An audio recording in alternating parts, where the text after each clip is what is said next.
کہ عید کی نماز کا طریقہ کیا ہے؟ عید الفطر کی نماز کا طریقہ کیا ہے؟ عام طور پر یہ وقاص صاحب نے دبئی سے سوال کیا۔ اچھا، عام طور پر ہمارے یہاں ہوتا کیا ہے کہ اس معاملے میں یعنی امام صاحب جتنا بھی سمجھا رہے ہوں، عالم دین جتنا بھی سمجھا رہے ہوں، لیکن عید کی نماز میں عام طور پر میڈیا پر بھی آپ دیکھتے ہوں گے کہ لوگ ادھر ادھر دیکھ رہے ہوتے ہیں کہ تکبیرات میں ہاتھ اٹھانا ہے نہیں اٹھانا۔ تو ذرا سا سیکھ لیں، کچھ منٹ سیکھ لیں تاکہ بلا تأمل آپ بڑے آرام سے عید کی نماز کو ادا کر سکیں۔ یاد رکھیں، عید الفطر کی نماز جو ہے یہ واجب ہے۔ عید الفطر کی نماز واجب ہے ان پر جن پر جمعہ واجب ہوتا ہے، ظاہر ہے کہ خواتین پر واجب نہیں ہے، مرد حضرات پر جو عاقل بالغ ہیں، مسلمان ہیں، ان پر واجب ہے جو شہروں میں رہتے ہیں۔ اچھا، اب عید الفطر کی جو نماز ہے اس میں جو خطبہ ہوتا ہے یہ سنت ہے۔ جمعۃ المبارک کا خطبہ واجب ہوتا ہے، عید الفطر کا جو خطبہ ہوتا ہے یہ سنت ہوتا ہے، اسی لیے جمعے کا خطبہ پہلے ہوتا ہے، عید الفطر کا خطبہ بعد میں ہوتا ہے۔ اب عید الفطر کی نماز بڑی آسان ہے۔ نمبر 1، 2 رکعت پڑھنی ہے۔ آپ یوں سمجھ لیں کہ نارملی پڑھنی ہے۔ اب ان 2 رکعتوں میں 6 تکبیرات زائد ہیں۔ نیت کیسے کریں گے؟ میں نیت کرتا ہوں نماز عید الفطر واجب زائد 6 تکبیروں کے واسطے اللہ تعالیٰ کے، منہ میرا خانہ کعبہ شریف کی طرف، اللہ اکبر کہتے ہوئے ہاتھوں کو باندھ لینا ہے۔ اب 6 تکبیرات زائد ہیں، 3 تکبیرات پہلی رکعت میں، 3 تکبیرات دوسری رکعت میں ہیں۔ اب آپ ثنا پڑھیں گے اور اس کے بعد امام ثنا پڑھنے کے بعد سورہ فاتحہ سے پہلے آپ نے کیا کرنا ہے؟ اللہ اکبر، دونوں ہاتھوں کو اٹھا کر کانوں کی لو تک لانا ہے، اللہ اکبر کہتے ہوئے ہاتھوں کو چھوڑ دینا ہے۔ ایک مرتبہ ہو گیا۔ دوسری مرتبہ اسی طرح اللہ اکبر کہتے ہوئے ہاتھوں کو چھوڑ دینا ہے۔ تیسری مرتبہ پھر اللہ اکبر کہتے ہوئے ہاتھوں کو باندھ لینا ہے۔ 3 تکبیرات یہ زائد ہو گئیں۔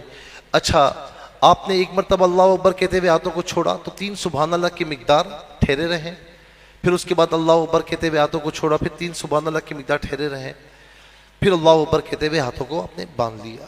اب امام صاحب نے سورہ فاتحہ پڑھی، سورت پڑھی، وہ رکعت مکمل کی۔ اب دوسری رکعت میں آ گئے، پھر امام صاحب سورہ فاتحہ پڑھیں گے، سورت کی تلاوت کریں گے۔ اب جو 3 تکبیرات زائد ہیں وہ تلاوت کے بعد ہیں، سورت کی تلاوت کے بعد ہے۔